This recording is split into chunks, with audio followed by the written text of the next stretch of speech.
আমরা শিখছিলাম Microsoft office 2013। আর একাডেমির পক্ষ থেকে আবারও সবাইকে শুভেচ্ছা। এই লেকচারে একটি ফাইল নিয়ে দেখব নূতনভাবে।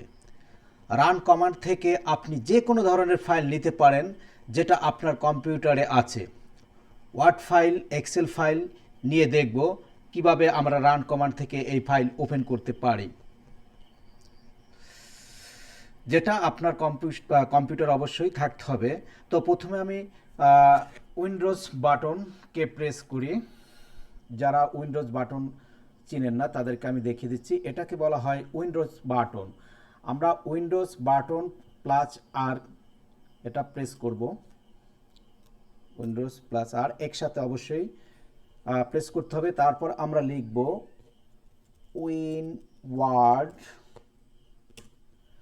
ওকে, দেখেন আমাদের মাইক্রোসফট ওয়ার্ড ওপেন হয়ে গিয়েছে, যেটা আমরা আগে তিনভাবে দেখছিলাম। তো এখানে দেখেন আমাদের ব্ল্যাঙ্ক ডকুমেন্ট।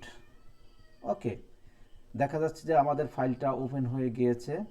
এবার আমরা দেখব এক্সেল ফাইল কিভাবে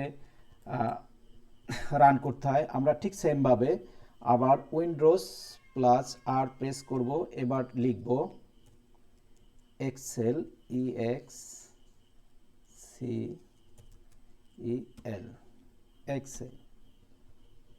ওকে, দেখেন আমাদের এক্সেলের ফাইলটা ওপেন হয়ে গিয়েছে। ওয়ার্ডের মতো আমাদের এখানেও ব্ল্যাঙ্ক ওয়ার্ড বুক আছে। তো দেখেন যে এক্সেলে অনেক সেল এবং কলম আছে। আমরা যদিও পরে মাইক্রোসফট অফিস অর্থাৎ মাইক্রোসফট ওয়ার্ড প্রোগ্রাম শেষ হলে, আমরা বেসিকটা শেষ হলে আমরা এরপরে এক্সেলটা দেখব। তো সবাই ভালো থাকবেন, সুস্থ থাকবেন। আজকে এইটুকুই ছিল।